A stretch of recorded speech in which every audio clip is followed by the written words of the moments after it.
está chegando. Bom, mas vamos lá, pessoal. Primeiro, gostaria de dar boa noite, boa tarde, né? Boa noite ainda não, né? Boa tarde, estamos já no finalzinho a todas e a todos. Eu continuo aqui dentro da programação da Semana do Meio Ambiente. As pessoas que estão entrando aí pelo Instagram do PET da Engenharia Ambiental, correto, né, Samara? Ambiental e sanitária. Ambiental e sanitária. Dou as boas-vindas. Quem não me conhece, meu nome é Gustavo Malaco, sou biólogo, tenho uma atuação aí no terceiro setor aí de longa data, em organizações da sociedade civil, e esse tema que a gente coloca aqui hoje a respeito das mudanças climáticas, os desafios para a nossa sociedade, é um tema que há algum tempo eu já procuro estudar, procuro alertar a sociedade, né? É um problema global que aflige a sociedade como um todo, todas as nações, todos os cidadãos, e como nós vivemos em cidades hoje, nós temos que atuar dessa forma localmente, né, para buscar justamente mitigar, não ter esse impacto ou se adaptar a esse cenário muito ruim que vem pela frente em relação às mudanças climáticas. Então, aí, professor, deu certo. Tá joia? Ajuda aqui dos petianos. Não, legal. Bom, vamos lá, Esses então. estudantes são a nossa esperança. Não, com certeza. São vocês, jovens. Esse debate agora a respeito de mudanças climáticas é, inclusive, para alertá-los a respeito de toda a problemática para que vocês possam ajudar a agir em favor da gente não ter um agravamento dessa situação. Eu vou tomar liberdade em lhe apresentar, Samara. Primeiro, agradecer pelo aceite do convite. Qualquer coisa que ficar aqui que eu não te falar, por favor, complemente na sequência.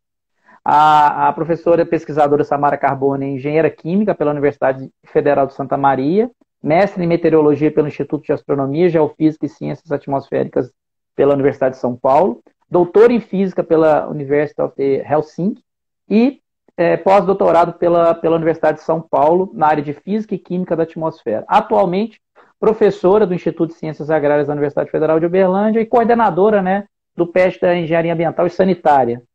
E atua nas seguintes linhas de pesquisa, né, químicas e físicas de aerossóis atmosféricos, radiação ultravioleta e formação de ozônio troposférico e estratosférico. Né, uma pesquisadora aí nesse tema que, aproveitando, valorizem a ciência, pessoal, e muito.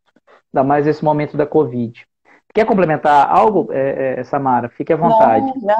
Não. São meros títulos. Então, mais nada. Joia. Não é que é isso, não. Isso é muita contribuição para a sociedade, né? E são vocês que trazem as soluções para todas as problemáticas do nosso dia a dia. Bom, pessoal, o tema de hoje, né, na perspectiva da gente destacar uma temática que aflige toda a sociedade, como eu falei logo no início.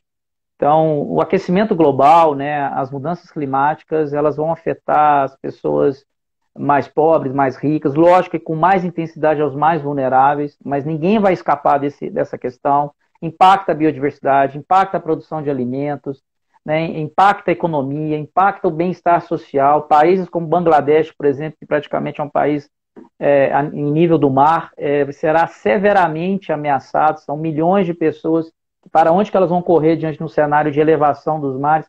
Então, estamos trazendo esse debate para alertar, discutir com a ciência e também com essa questão da sociedade, como a gente pode trabalhar. Samara, eu gostaria de falar um pouquinho, inicialmente, em dois pontos. Né? A questão da importância do tema, que eu já dei uma introdução. Né? Inclusive, nós temos um grupo de trabalho, o painel intergovernamental sobre mudanças climáticas, o IPCC. Eu lembro aqui, atuando dentro de uma organização da sociedade civil, a ANGAR, com sede aqui em Uberlândia, a gente trouxe até um membro do IPCC, o Philip Fernsight, um pesquisador do INPA, em meados ali de 2010, 2011, foi quando estava começando realmente a discussão, inclusive um Nobel da Paz, que o IPCC foi premiado. Então, eles alertaram recentemente, aí junto no período da COP25, foi em Madrid, ano passado. Quem não sabe, a COP são as conferências de partes e que trabalham essa questão, são cúpulas do clima. Então, eles voltaram a destacar esse problema que a gente vai ter da crise climática em relação ao uso da terra, alimentação, os oceanos, né? E que essa temperatura do planeta continua em avanço. Hoje, em cerca de 0,9, 1 grau, nós já estamos chegando nos últimos 120 anos. Então, eu queria que você Exato. pudesse falar um pouquinho a respeito, né, da importância da gente tratar esse tema e entrar na questão das causas, né, que há um debate. Pô, a temperatura está subindo de forma natural ou realmente oriunda das nossas ações? Tá bom? Fique à Uhum. vontade. Tá. Algumas tu já levantaste, né? Algumas Sim, tu já sim, falaste, algumas causas, alguns desses motivos por que isso é importante. sim. Mas então todos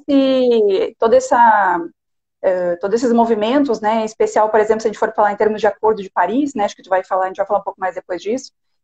Então, principalmente evitar 1,5 graus, né? Seria assim. Eles falam em 2, né, mas assim, a ideia é até 1,5 graus Celsius, né, de aumento Sim. em relação aos níveis de 2005 de temperatura. Isso é o que se quer, né? E quais são os efeitos disso se isso não chegar, de não conseguir evitar, né, esse aumento, não ficar abaixo desse aumento até o ano 2050. Aí entra, por exemplo, bom, tem né, vários efeitos. Entre eles, por exemplo, se a gente pensar em termos de acesso à água, né? Esse é um dos grandes problemas mundiais. Se a gente pensa, eles levantaram, o último IPCC trouxe alguma coisa em torno de 350 milhões de pessoas vão ter dificuldade de acesso à água no mundo, né, até lá. Então, se a gente não tomar as devidas medidas, né, de redução dos gases de efeito estufa para a atmosfera, o que é seríssimo, né, pensar em 350 milhões de pessoas, ondas de calor que vão ficar mais intensas, né? Então, assim, na verdade, quando a gente fala em termos de mudanças climáticas ou mudanças globais, a gente tem que pensar sempre no aumento dos extremos. É isso que o IPCC tem alertado ao longo dos últimos 40 anos, basicamente. O que é a intensificação, o aumento dos extremos? Então, por exemplo, ondas de calor mais fortes, ou eventos de precipitação mais intensas. Se a gente trouxer isso para o nosso contexto aqui de Uberlândia, por exemplo, né, e que está dentro do cenário nacional, se a gente pensar de todos os desastres naturais que nós temos no Brasil, em torno aí de 55% são devidos a inundações, tá? Associada à inundação. Então, Uberlândia está nesse contexto porque a gente sabe dos problemas que temos aí normalmente na época de chuvas, né? Então, e, por exemplo, em São Paulo, se a gente pegar um caso de São Paulo, ele tem estudos, né, mais robustos, mostrando que desde a década de 30 até agora, os eventos de precipitação extrema, ou seja, eventos onde aquela chuva torrencial, que chove mais de 100 milímetros, por exemplo, no dia, ou 100 milímetros em 2 dias, isso tem aumentado ao longo das últimas décadas. Então, aí pode fazer a pessoa pensar, mas então isso é bom, vai ter mais água disponível. Não necessariamente. Porque eu posso ter eventos de precipitação muito fortes, né? Mas ao longo do ano, se eu somar, a somatória para o acúmulo dessa precipitação pode ser menor.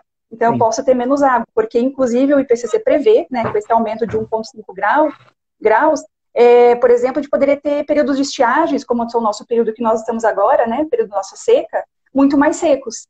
E é nesse período que a gente está muito vulnerável, né, dependemos muito desse transporte de umidade da Amazônia, né.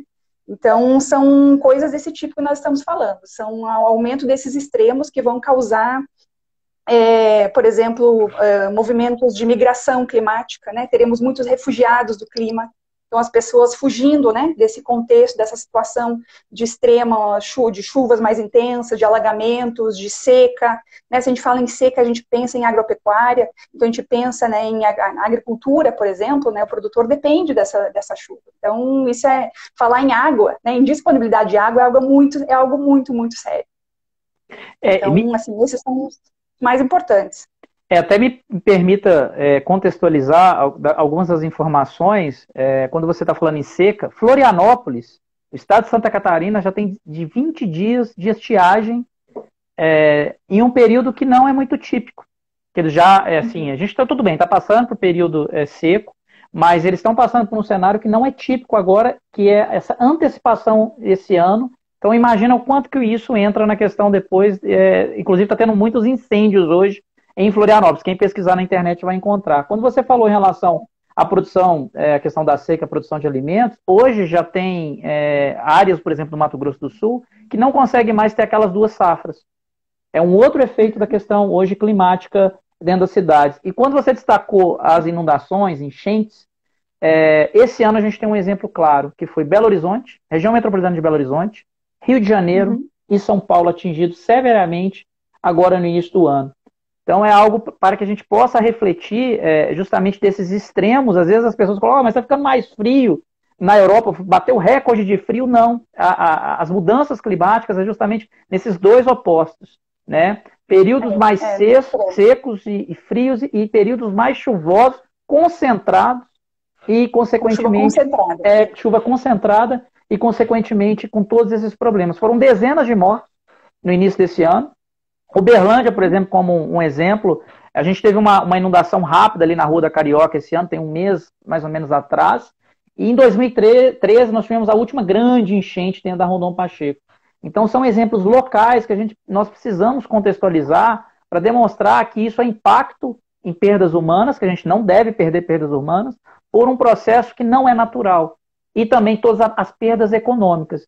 E aí, aproveitando, né, já dessa importância, justamente dos impactos, discutir um pouquinho em relação dessa origem, né, que fica esse debate, vamos nos pautar pela ciência. O que a ciência diz hoje, Samara? Ela pelo que a gente consta, verificando os estudos do IPCC, as organizações governamentais, como a NASA, fica claro que há, sim, pela ação humana, esse aumento de temperatura em virtude do gás carbônico orgânico. Queria que você falasse um pouquinho mais a respeito, para que a gente fique nesse debate justamente da ciência. Tá, então eu vou começar assim no Brasil, daí a gente vem para cá, né? Mas vamos falar no contexto do Brasil, se a gente pensar em termos de gases de efeito estufa, né? Então estamos falando principalmente dos gases de longo termo, que são CO2, né? Estamos falando de metano, estamos falando de óxido nitroso, principalmente esses gases, vamos concentrar nesses, tá? Mas claro que o mais importante é o CO2. É o CO2. Isso. Então, a maior fonte emissora de gás de efeito estufa do Brasil são o que eles chamam no Observatório Clima, né, no relatório deles de 2018, 2019, eles falam nas mudanças do uso da terra, né? E o que é isso, mudança do uso da terra? Basicamente, isso é deflorestamento, né, desmatamento, e associado de queimadas, porque o desmatamento, a queimada acaba vindo na sequência. Então, assim, pensa 50% das emissões de gás de estufa do Brasil, né, são 51, se não me engano, o valor exato, são devido a essas queimadas. Isso era, né, porque agora nós tivemos, no último ano, nós vimos o que aconteceu na estação seca aí, no período de setembro até dezembro, e o que vem acontecendo em termos de desmatamento e queimadas também até agora, né, aumentou muito. Então, assim, essa é a principal fonte do Brasil. Depois disso você viria o setor de agropecuária, né, que daí em torno de 20 e poucos %, aí vem produção de energia, vem transportes, né, são as principais fontes. Se a gente trouxer isso para o contexto da cidade, dentro de Uberlândia, por exemplo, as cidades, de forma geral, no mundo, né, cidades no mundo, na média, elas produzem com alguma coisa em torno de até 50% das emissões de gás de efeito estufa, né. Então, no Brasil, 50% são na verdade, a gente não tem esse número discriminado no Brasil, né, mas a gente sabe que elas são bem importantes. Então, se a gente trouxer para o ambiente urbano, de onde vêm essas emissões de CO2, principalmente? Em São Paulo, de 80% a 90% da poluição do ar é causada devido aos veículos. Ou seja, a emissão dos veículos, veicular, né? Então, principalmente, nossa principal fonte emissora aqui no Uberlândia, com certeza deve ser também a emissão veicular, dos nossos veículos, leves e pesados, caminhões, principalmente os veículos leves, né, que nós mais temos. Eu suspeito, isso é só uma suspeita, né, porque nós não temos dados, infelizmente, esse é um problema muito grande em Uberlândia, nós não temos sequer uma estação de qualidade do ar no município, para fazer monitoramento de gases, né? Então, nós estamos num completo escuro, assim, tem algumas iniciativas pontuais, individuais, que, né, nos deixam completamente no escuro, mas a gente não tem informações. Mas, por exemplo, acho que todo mundo aqui vai lembrar e se familiarizar com esses eventos principalmente esse período de estiagem que a gente tem agora nesses meses, quando começam as queimadas. Todo mundo tem um terreno baldio do lado de casa, né? Aqui em casa eu moro num prédio, né? Mas tem um terreno baldio do lado e todos os anos, assim, milagrosamente, em maio ou junho, ele queima. Né? É como assim, nossa, né? Ele queima. E as pessoas, não, alguém tocou uma bituca de cigarro. Não, alguém tocou fogo porque é mais fácil queimar do que pagar alguém para cortar aquele mato, né? E isso aí é um problema, assim, e a gente está falando de mudanças climáticas, Gustavo, mas acho que é importante ressaltar que tem uma questão de saúde muito importante aí também. Falar em mudanças climáticas é muito importante falar em qualidade do ar. A qualidade do ar que nós respiramos. Isso aí tem problemas para a qualidade do ar seríssimos. Além de essa combustão, essa queima desse material aí, e gerar um monte de CO e CO2 para a atmosfera, né? E, então, gás de efeito estufa adoidado. Então, não tenho estimativas, números para dar, mas eu suspeito que na época de estiagem isso seja uma emissão, sim, significativa e tenha mais efeitos de saúde, talvez, do que até de clima. Então, essas são as principais fontes que nós temos no ambiente urbano, né? Dentro da cidade. Tem esse dado que você colocou é muito importante, saúde pública. Imagina a situação da região amazônica, né? Que historicamente agora eles vão começar a entrar num processo de queimadas de origem pelas pessoas mesmo, infelizmente, queimar a floresta. E aí, com essa questão da Covid, olha só a tempestade perfeita que está se formando. Nós estamos com um problema de uma doença que o agravamento dela é uma síndrome grave respiratória. Imagina com a intensificação das queimadas nessa região. Vamos falar para o Brasil também, o Brasil central. Como a gente começa a formar uma tempestade perfeita das duas coisas, de uma doença que leva a uma síndrome respiratória, como também, da mesma forma, essa questão das queimadas que agravam o problema de saúde pública. Então, esse é um cenário preocupante. A OMS já tem destacado essa questão, historicamente também, que as mudanças climáticas elas trabalham nisso. E são dados importantes que você colocou, que o Brasil ele tem uma diferença em relação ao resto do mundo, né? O mundo geralmente essa contribuição em relação aos gases de efeito estufa, né? De origem principalmente nas cidades, na questão do transporte, e nós temos um cenário completamente diferente, que é o uso do solo e a agropecuária. Quando a gente soma essas duas questões, o uso do solo o secretário de Meio Ambiente está aqui. Tudo bom, Germano? Você aqui é o secretário de Estado de Meio Ambiente. Bem-vindo aí. Grato aí pela sua participação. Um abraço. Então, assim, nós temos um cenário no Brasil aí de 60% a 70%, depende muito desse desmatamento e das queimadas, que nos últimos anos tem se intensificado. O Brasil, olha só a situação que nós vamos passar agora. Já há um estudo demonstrando que esse ano nós vamos ter uma redução da emissão global, né, de gases de efeito estufa por conta aí da paralisação das atividades econômicas. E o Observatório do Clima, na verdade, um estudo que está sendo trabalhado por outras organizações, tem demonstrado que o Brasil provavelmente pode ser a única grande nação pelo mundo que vai aumentar as suas emissões em um período de recessão econômica mundial. Por quê? Sim. O desmatamento da Amazônia tem intensificado. Exato. Então, a nossa fonte, a principal fonte, né? Então, assim, é muito grave a gente pensar nesse cenário de uma recessão econômica, a gente passar um único país que deveria dar sua contribuição, que teve metas, inclusive, muito interessantes. Daqui a pouco a gente vai falar um pouquinho do Acordo de Paris. Como é que a gente vai, então, entregar isso dentro desse grande acordo climático, se nós estamos aumentando as nossas emissões? Ficou claro agora em abril o aumento representativo do desmatamento da Amazônia, ficou claro também a questão também que há uma desconstrução aí dos órgãos de comando e controle. Como é que a gente vai ficar nessa situação, sendo provavelmente o único país que nós vamos ter esse aumento de emissões?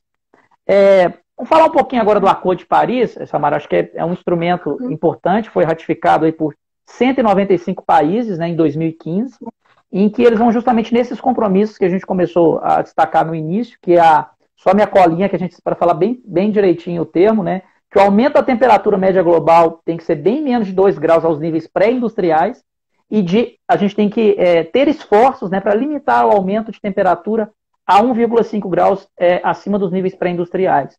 Então, assim, é uma batalha constante dos países, o Brasil sendo signatário nessa questão. Infelizmente, há um aceno agora dos Estados Unidos já de retirada do Acordo de Paris, e agora no final do ano, em novembro de 2020, ele ratifica a saída. A gente torce que haja uma mudança, inclusive geopolítica lá dentro, política na realidade, para que a gente não possa perder um importante, o maior, né, junto com a China. Nós vamos perder um país que, tudo bem que os Estados os Estados Unidos funcionam como uma federação, então alguns estados não vão nessa linha, mas de qualquer forma é um péssimo exemplo para o mundo. Queria que você falasse um pouquinho aí das INDCs, né, que são as pretendidas contribuições nacionalmente determinadas, que hoje não são mais pretendidas, o Brasil assumiu as contribuições, né? O quanto que isso é importante nesse cenário global e nesse cenário nacional como oportunidades. Não, é importantíssimo. E o Brasil vinha numa ascendência, assim, num caminho muito bom, né, ao longo dos anos aí, 2010, 2012, 2015, sempre à frente das metas que ele vinha se propondo, sabe? Então, em redução dos gases de efeito estufa. E, em grande parte, isso foi alcançado em função dos grandes projetos que teve na área de desmatamento, né, de redução do desmatamento. e redução, portanto, das queimadas. Então, isso aí foi o que acelerou, fez o Brasil, então, conseguir bater e até acelerar muito essas metas, né? E aí o Brasil se comprometeu, então, se não me engano, acho que são 37% de redução até 2025 das suas emissões, né, de gás de efeito estufa, em relação aos níveis de 2005, né? E nesse parâmetro aí ele se dispôs a aumentar, então, o uso de bioenergias, né, energias sustentáveis, para tentar fazer essa redução, e se propôs também a fazer o que parece total contrassenso total, né, que é o reflorestamento de 12 milhões de hectares de floresta. E recuperação de 15 milhões de hectares de pastagens degradadas, né, dentro da lógica da economia de baixo carbono. Exatamente. É interessante. Na realidade, a gente deveria trabalhar a floresta em pé. Tudo bem, toda essa cadeia de reflorestamento é muito importante, que dinamiza a economia, a restauração florestal, que há um passivo que também tem que ser mediante a legislação florestal que a gente tem no Brasil. Esses 12 milhões de hectares estão dentro do que o Código Florestal está ali na lei, as pessoas têm que cumprir, mas a gente não está conseguindo o mais importante hoje, que é combater o desmatamento ilegal. Então a gente vai em total contramão, né? E isso é péssimo, né? E a forma como nós estamos indo, a gente não vê nenhum plano, né? Nenhum planejamento para melhorar isso ou para inverter esse declínio, né? Que a gente teve em relação ao aumento das emissões, na verdade, de gás de efeito estufa. Então isso é muito, muito preocupante. Isso que eu acho muito preocupante. Se a gente tivesse um planejamento, né? Claro, olha, vai ter fiscalizações e vamos colocar mais fiscais no campo, olha, vamos aumentar a legislação, melhorar a legislação, temos um plano, vamos aumentar, tentar reduzir o desmatamento com aumento de programas, de monitoramento, mas não tem nada disso. Então, isso eu acho que é um cenário muito, muito preocupante. Inclusive tem, né, a sugestão do professor Carlos Nobre, né, do grupo da Amazônia 4.0. Que é justamente só que essa é uma proposta da sociedade civil com a instituição de pesquisa, com a instituição de ensino e pesquisa, e não justamente o que você apontou agora. Qual o planejamento hoje de combate do governo federal nessa questão? Hoje foi criado, lógico, o Conselho da Amazônia, pode ser até uma luz dentro desse túnel aí imenso, que infelizmente basta ver as últimas ações que a gente tem visto aí no Ministério do Meio Ambiente. Mas, assim, é muito preocupante, porque até nesse Conselho da Amazônia, os estados foram excluídos dessa discussão. Como é que você faz uma discussão de combate ao desmatamento na Amazônia se você não tem os estados incluídos nesse processo? A gente está torcendo pelo país, viu, pessoal? Mas é que a realidade, infelizmente, é que é aumento do desmatamento na Amazônia, e aí a nossa região que nós estamos aqui, do Triângulo Mineiro, que é o celeiro do agronegócio, infelizmente, se a gente não controlar o desmatamento na Amazônia, sem floresta, que é justamente a questão dos rios voadores, que tem todo um processo, é um processo que você tem de evaporação, e consequentemente essa evaporação vai para os mares, quer dizer, essa evaporação ela puxa os ventos, né, dos mares, esses ventos batem na Cordilheira dos Andes e vem para o centro-sul do continente. E aí vem a nossa chuva que abastece esse celeiro hoje do agronegócio.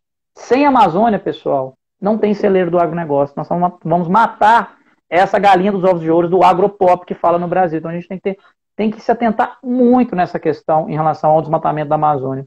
Só um outro dado, Samara, foi justamente na COP agora de Madrid, foi um relatório da ONU, da parte de meio ambiente, que nós já estamos, hoje, nós deveríamos cortar emissões em 7,6% ao ano para podermos ter a chance de estabilizar o aquecimento global em 1,5 graus, em 2,7 para estabilização em 2 graus. Em 2020, agora esse ano, é o primeiro ciclo de revisão. Se as metas de hoje as metas que estão hoje na mesa podem levar a gente a um aquecimento de 3,2 graus. Olha o cenário desolador se a gente realmente não agir com brevidade. Tudo bem, veio a crise agora da Covid, uma recessão econômica, mas nós já tivemos a crise, por exemplo, de 2008, 2009, que não ensinou para a gente. A gente entrou numa crise econômica, logo depois, a partir de 2009, 2010, nós voltamos à mesma produção. Então, agora, entre aspas, que a gente está tendo um fôlego, né, com essa diminuição, com exceção do Brasil, como a gente colocou há pouco, fica essa pergunta. E aí, os países vão realmente refletir a respeito disso? Especialmente o Brasil, que tem que ter sua contribuição, sim, e jogada na mesa e cobrada, é algo preocupante. Se quiser falar alguma coisa a respeito disso, para a gente depois passar para o próximo item. Assim, só que realmente são alguma coisa em torno de 5% de redução do gás de efeito estufa que eles esperam por ano, né? Que seja feito até 2000, para chegar em 2050 com zero, né? Com zero de emissão. E as pessoas pensam que isso é um cenário absurdo, isso não é. Nós temos tecnologia, conhecimento, nós temos pessoas, nós temos mão de obra, nós temos tudo que é necessário para fazer. Só falta vontade política e individual. Sim. Tem um questionamento aqui, Samara, que é qual a relação da Covid com o meio ambiente? Não ficou claro. Eu não sei. Verdade, Se quiser falar, porque depende do que você está colocando. Se é a dúvida em relação às emissões, é uma coisa. Se é a relação direta da Covid com o meio ambiente, é outra discussão. Você quer falar das emissões? Das emissões? Para deixar claro. Relacionado ao Covid? Da Covid. Uhum.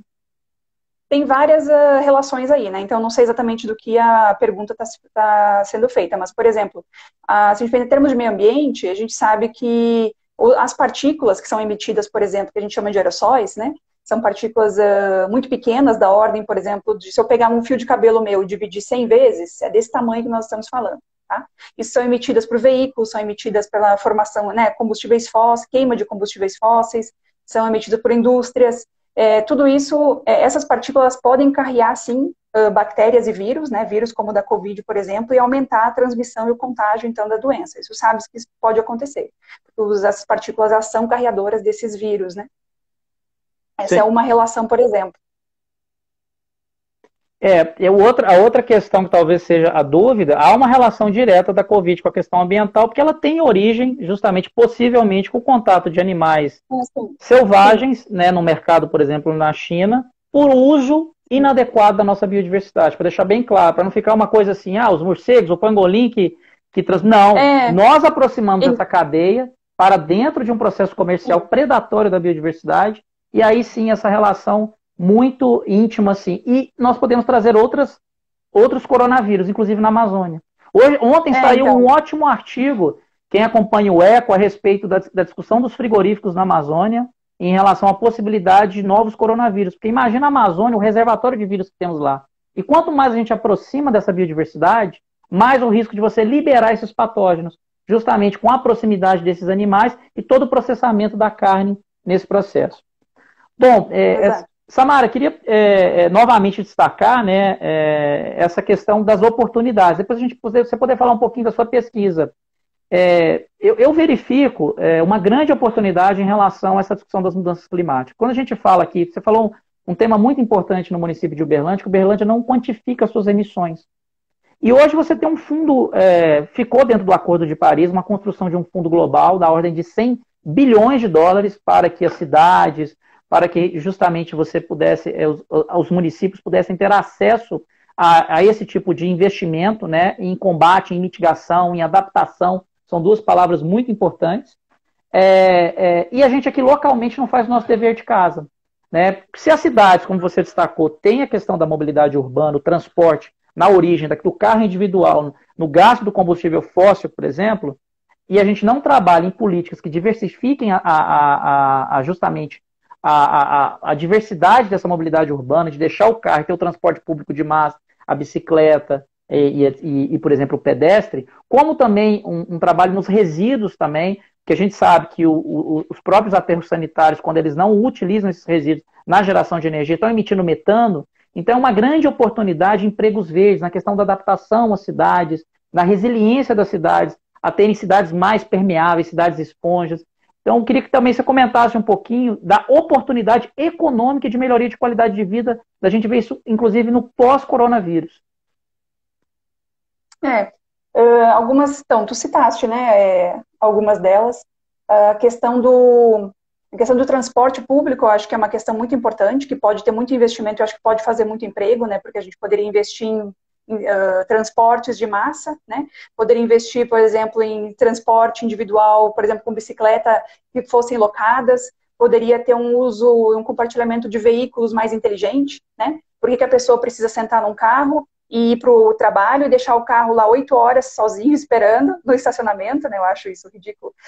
8 horas esperando até o final do dia, quando eu sair, levar esse carro de volta. Quer dizer, poderia ter um compartilhamento de veículos de forma muito mais eficiente, quando ele é necessário, né? Porque muitas vezes ele não é necessário, por exemplo, né? Temos telhados verdes, por exemplo, no meio urbano, que poderiam ser mais explorados. A própria construção civil, eu vejo dentro da construção civil muitas oportunidades, né? Utilização, desde iluminação melhor dentro do ambiente, o uso de materiais diferenciados, né? Porque o cimento, por exemplo, ele é um grande emissor de dióxido de carbono e outras partículas, materiais particulados para a atmosfera também. Então, evitar o uso do cimento, por exemplo, seria uma forma também de mitigação, né? Ou, por exemplo, outros materiais, como, por exemplo, na queima do tijolo, né?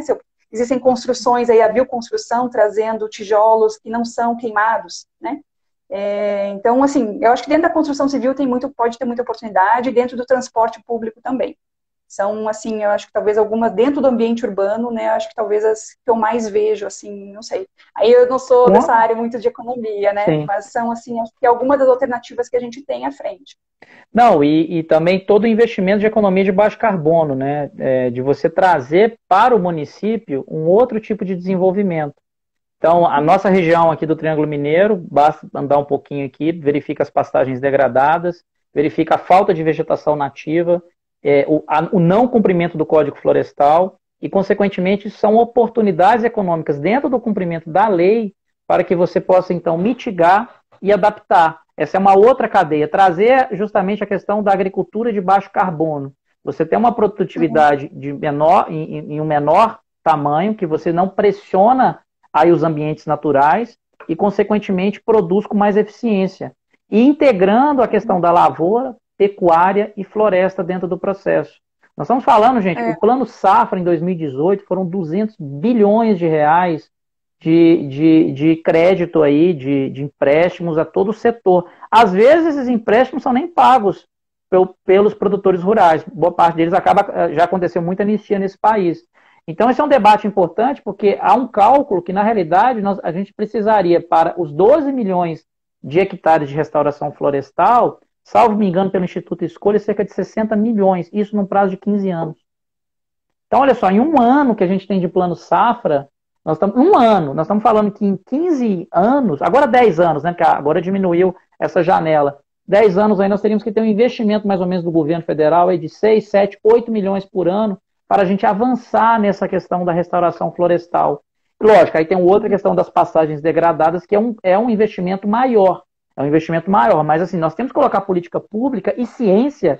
Tem um grupo de estudo hoje, inclusive o Dr. Carlos Valério, que é promotor local de Uberaba, pesquisador também, trabalha muito com essa questão de pastagens degradadas. Então são oportunidades econômicas que nós vamos na direção de geração de emprego, gente. O que a gente está querendo colocar agora é que a questão de você trabalhar um parque de energia renovável e limpa, com biomassa, aí sim tem um etanol na região e possivelmente no futuro outras formas de geração de energia eólica, a energia solar, que o Uberlândia é referência na instalação residencial doméstica, hoje é líder hoje no Brasil, inclusive.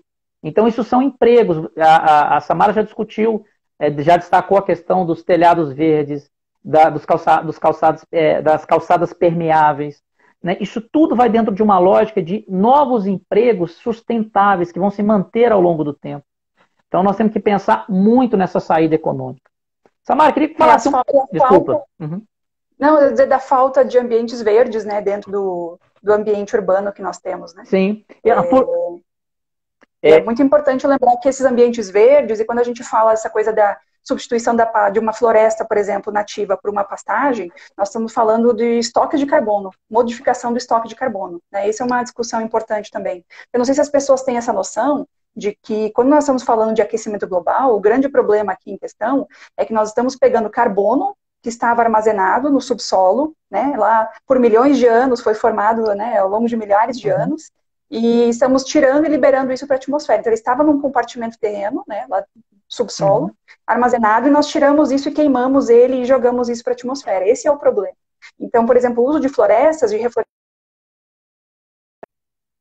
biomassa no processo, então eu retiro o carbono da atmosfera e trago de volta para o solo, por exemplo. Então essa é uma fonte muito importante, né, de redução de carbono, de CO2 da atmosfera. Não, e por isso que é importante as políticas municipais, né? Como a gente não tem essa emissão em Uberlândia quantificada, é porque nós não temos uma política municipal de mudanças climáticas. Municípios do porte de Uberlândia, com quase 700 mil habitantes hoje, não ter uma política municipal, não discutir, nós não chegamos nesse ponto. Não é irrelevante. A emissão não é irrelevante. Os gestores municipais não entenderam a gravidade da situação, porque você tem que ter compromisso e a oportunidade que você tem. Como eu disse em relação ao Fundo Clima, agentes multilaterais, internacionais, ao invés da gente estar construindo, por exemplo, aqui um empréstimo de 200 milhões de reais em pontes e viadutos, por que a gente não está investindo, por exemplo, mais em ciclovias, em requalificação dos espaços urbanos de calçadas e no subsídio ao transporte público de massa, para justamente a gente abaixar o valor da passagem, forçar o cidadão a deixar seu carro individual e aí tanto pessoas de alta renda, média e baixa renda estarem no mesmo local. Inclusive a Covid tem sido um espaço. Uhum. Eu acho que Uberlândia, assim, eu já morei em outras cidades no Brasil, né? Eu acho que Uberlândia tem um potencial ciclístico enorme, sabe? Eu sou ciclista nessa cidade, né? Eu não tenho carro, eu ando de bicicleta. Isso não significa que eu não faça uso de aplicativos de transporte de vez em quando, que eu pegue caronas, tudo isso, mas quando é extremamente necessário. Mas eu vejo um potencial ciclístico, como ciclista da cidade, enorme. A cidade tem muito plana, tem poucas elevações, assim, consideráveis, sabe? Então, eu acho que esse é um investimento que poderia dar muito certo na região. Só para fechar, para depois você poder falar um pouquinho das suas pesquisas, para a gente depois caminhar para o segundo bloco, eu queria reforçar que o Boris Johnson, né, o premier britânico, falou: o ciclismo terá uma nova era, será a era de ouro do ciclismo, justamente a crise da Covid. A crise da Covid nas cidades europeias, hoje, e também em Nova York, etc., colocou os gestores para dizer: gente, se vai usar transporte público, transporte agora, utilize a bicicleta, que é a forma de você ter um menor risco. A França está com uma discussão, Paris, na realidade, uma discussão muito ousada de colocar uma lei municipal para trabalhar que o cidadão não pode tem que ficar a menos de 30 minutos do seu emprego. Olha a revolução que a gente faz dentro da cadeia de transporte. Então, para isso, é importante você ter o planejamento na cidade por meio da política do planejamento urbano, o plano diretor, como ter uma política municipal de mudanças climáticas. Nós temos que trabalhar, cobrar isso sim dos gestores que vão se colocar esse ano à disposição em ser candidatos. Cobrem isso das pessoas. Né? Qual que é a sua política, por exemplo, em relação às mudanças climáticas? Samara, fica à vontade para falar um pouquinho da sua pesquisa que você desenvolve aqui na universidade, o papel relevante aí na ciência, todo esse trabalho, por favor. Tá, eu trabalho, então, a minha pesquisa na área de qualidade do ar, né, e mudanças climáticas também. Então, eu pesquiso essas partículas das quais eu estava falando antes, que são, que a gente chama de aerossóis, mas vocês podem chamar de material particulado, que é como a gente vê mais, talvez, na mídia. São partículas muito pequenas, estão suspensas na atmosfera, elas são emitidas, então, das queimadas, são emitidas pelos veículos, pelas indústrias. Ele é emissora, as principais fontes emissoras são essas. E quais são os efeitos dessas partículas? Na atmosfera, essas partículas, bom, além dos efeitos em saúde, né, que são enormes, então elas podem levar a câncer, podem levar a problemas respiratórios, enfim, diversos problemas de saúde. Além disso, elas são muito importantes em termos climáticos, né? Então elas podem atuar tanto no aquecimento do planeta quanto no resfriamento, principalmente no resfriamento. E elas são importantíssimas para a formação de nuvens, por exemplo. Nós não temos formação de nuvens na atmosfera sem a participação dessas partículas. Então, elas são necessárias, né? Porque elas, então, o vapor da água condensa em cima delas, dá origem a núcleo, que nós chamamos de núcleos de condensação de nuvens. Isso forma nuvens. E falar em nuvem é falar em chuva. Não, nem toda nuvem chove, mas e aí falar em chuva é falar em água, vapor, ciclo hidrológico, né? Disponibilidade de água para a agricultura, para a nossa vida, enfim. Então, e aí o meu projeto, eu tenho trabalhado mais na Amazônia. Nós temos uma estação, eu colaboro com o projeto do professor Paulo Artacho da USP. Bom. É uma estação que chama a Torre Alta da Amazônia, onde tem uma torre de 325 metros de altura, no meio da floresta amazônica. Ela está realmente numa região que não sofre de desmatamento ainda, a gente está bem assim, longe do arco de desmatamento, por enquanto, esperamos ficar assim, né? E a gente faz essa pesquisa inteira, então tentando entender a interação de floresta, solos, água, atmosfera, formação de nuvens, água. Então, a gente tenta entender como que tudo esse sistema interage, né? Então, dentro desse projeto enorme, eu trabalho dentro tentando caracterizar qual que é a composição química dessas partículas, o que tem dentro delas, de onde elas vêm, quanto que vem. Né? Então, essas quantificações é que eu trabalho, eu e meus estudantes aí. Vendo, pessoal, muito importante a ciência nesse processo. Tá? Tem até um amigo, salvo me engano, Não sei se eles têm utilizado essa torre para monitorar uma espécie de ave. Eles colocaram Ah, eles usam para tudo, sim. não, muito, muito interessante. Eu acho que eles colocaram uma andorinha que ela vem do hemisfério norte, né, no inverno de lá e no verão daqui. E eu acho que eles utilizam também essa questão. Então é muito importante o investimento. E hoje, assim, eu imagino que parte desses recursos devem ser internacionais, né, Samara? Mas a gente está com esse risco. Olha o descrédito que foi do INPE recentemente, né, um pesquisador do Quilate, como foi, ter que falar, estou saindo fora daqui porque não tem a mínima condição de continuar em a gente pegar um instrumento, um instituto tão importante na ciência brasileira, com credibilidade e jogar para fora. Bom, tem credibilidade internacional. Internacional, isso. Tem um questionamento aqui do Leonardo, meu amigo. Bom, Léo, como que Uberlândia pode reduzir as emissões de CO2 oriundas das grandes represas e plantas industriais, soniculturas, estilo BRF e Ambev? Deu até o nome aqui das empresas. Rapidinho, Léo, só vou falar o seguinte: reflorestamento é uma forma de você estar equilibrando essa questão. Então, uma região tão degradada como nós temos hoje, nós temos que trabalhar fortemente nessa restauração florestal, inclusive dentro da lei. Infelizmente, o Código Florestal, por exemplo, no caso das represas mais antigas, eu não lembro agora a data, acho que é 2008, fica o maximorum para fazer a restauração. Então, você pega represas como São Simão, por exemplo, o maximorum é de 0,5 metro. Então, você imagina um reservatório do tamanho de São Simão, a restauração que eles obrigam a eles é de 0,5 metro. Então, a gente tem que ter uma política integrada com os planos diretores de comitê de bacias hidrográficas, especialmente nesses grandes reservatórios, que trabalhar com essas concessionárias de energia. E as concessionárias também de saneamento trabalhem na restauração florestal. Samara, quiser complementar? Não, é que ele falou de indústrias também, né? Se na questão de represas, o que já foi feito talvez seja mais difícil de remediar, mas o mais importante do que remediar é prevenir que aconteça, né?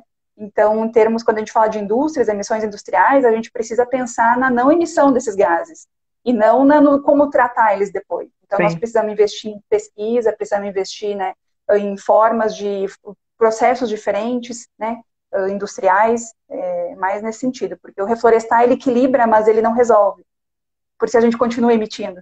Sim, sim, isso eu concordo. É uma forma paliativa, mas aí dentro das cadeias produtivas, né, a gente precisa ter tecnologia. Desculpe. A gente tem que trabalhar na origem. Não, a gente tem que trabalhar, só queria enfatizar que a gente precisa trabalhar na origem dos problemas. Não tentar resolver o que já aconteceu, sabe? A gente precisa tentar resolver, claro, os problemas que já estão aí a gente tem que resolver. Agora, tentar não causar o problema.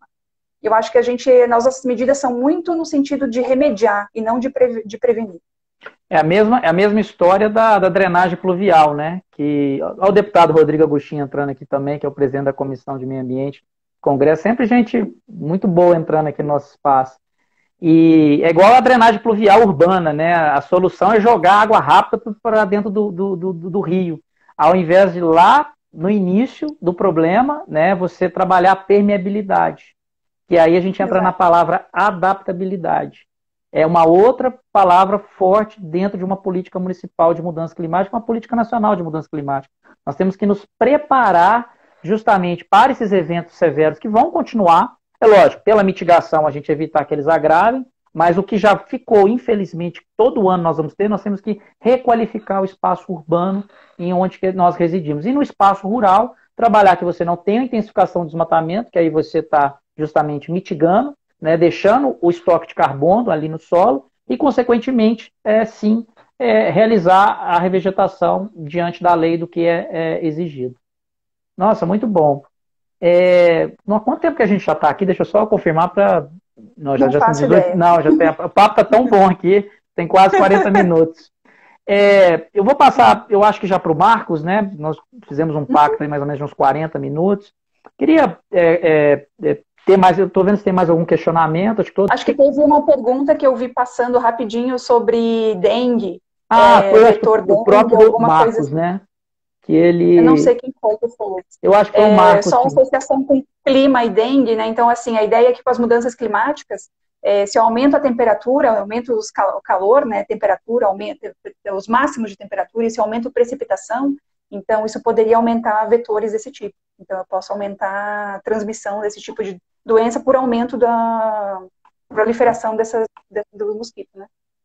Sim, é a questão da saúde. Isso está demonstrado, né, que mais nesse momento agora de Covid, né, a falta do saneamento dentro desse processo e com o aquecimento, consequentemente, a probabilidade cada vez mais de aumento dessas doenças, a gente vai caminhar nesse sentido. Samara, muito obrigado. Por favor, continue agora de forma inversa. Agora eu vou chamar agora o Marcos para entrar na conversa. E, na verdade, vamos continuar esse trabalho. O João Pé de Milho continua aí. Eu amo você também, João. Vamos fazer o debate qualificado. É isso que é importante hoje para a gente trabalhar um país com mais cidadania e mais sustentabilidade. E, pessoal, por favor, quem está acompanhando o PET, por favor, é só acompanhar Gustavo.Malaco, seguir, que aí vocês continuam na discussão, ou por meio do Mark _ Sobrinho. Eu vou chamar ele aqui agora. Eu acho que eu vou até encerrar, pessoal, que nós já estamos com mais de 40 minutos, e aí fazer uma nova chamada para que as pessoas possam entrar novamente. Senão eu vou ter que quebrar a discussão depois com o Marcos de qualquer forma. Então eu vou encerrar, e ó, tem o pessoal também aqui seguir o Insta do PET, tá? Qual que é, Samara? Deixa eu... É o PET EAS. PET EAS, viu? Por favor, Engenharia Ambiental e Sanitária.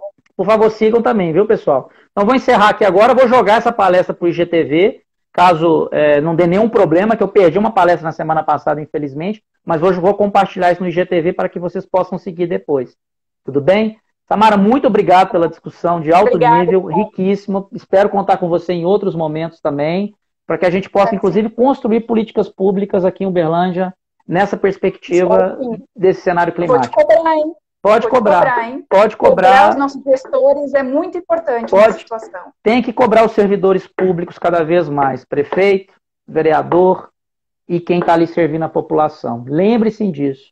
Quando a gente não cobra, eu durante 15 anos participei de conselhos de política pública. Agora me afastei por uma questão profissional, mas assim, 15 anos ali dentro debatendo como sociedade civil, justamente fiscalizando e construindo política pública. Então, por favor, pessoal, ocupem os conselhos e cobrem dos servidores públicos, é muito importante. E valorizem a ciência.